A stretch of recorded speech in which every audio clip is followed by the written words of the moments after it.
Oh. Yung amo niyan. Ang media niya. Ang media.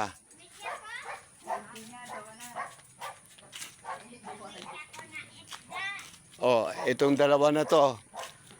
Hay di na ang indo isda. Ang barya. Hay ang barya. Ang barya, kinida ko na yun sa utang mo. Mm. O di, wala ka na. Kundi, kisot na lang ang imo tiyawaan. Kaya kundi, igo ako sa imo ni 50 edo 50. Di ba Yun. nung isda dato? Ay, Dito na lang. Oh, nagsinukutan na rin duha.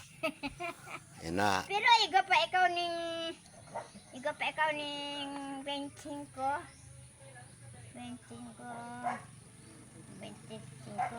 27, isang daan na to. Ha? Oh, 100 ko nante. Oo, Isandaan na. 100. Isandaan nga. Pero 25 na lang imo dito. 25. Partiho nito na mayo kay 100, 25 na lang. Sa 100, 25 na lang kuno ang imo.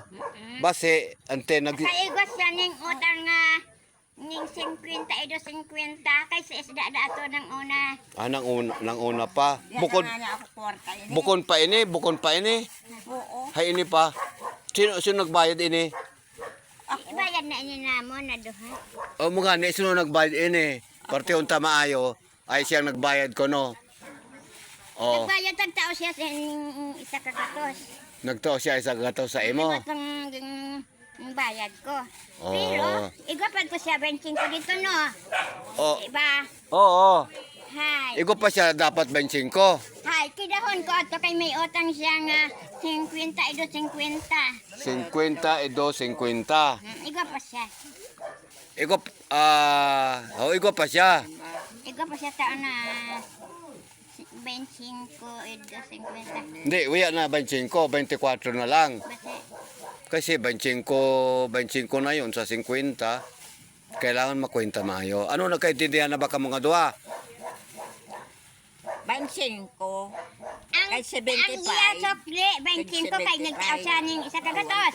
50. Oh, isa kagatos. Oo, 25 na lang sokle niya. 25 na lang sa isa kagatos. Oo. Tapos may utang siya nga 50 edo 50. 50 edo 50. Yun. Buyon dito ang sa 25. Buyon dito ang 25. May Di may 25 gagyapon na 50. 25 50. 25 edo 50. Okay, ang isda nila 25-50 ang tawanan niya. Ngayon, ang isda nilang binili, ito siya. Sa ito isda, oh, okay na yan, di ba? Okay na yan. 1 kilo yan, di ba? Kundi yan na ikaw atong pareho Pareho. Ikaw dito kiluhan? Gusto mo pagiyon mo sa kiluhan? Na kiluhan. Ha? Kiluhaan na dito. Kita mo ha. Dinalan ko na nga ni kiluhan. Ay, hindi pa. Pero ay pasinda nga kaintindihan, no?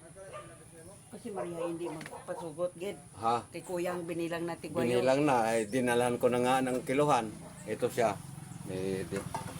Yung para magparehas. Oo. Ayun na, okay na, nagkaanuhan na. Nagkaayos na sila.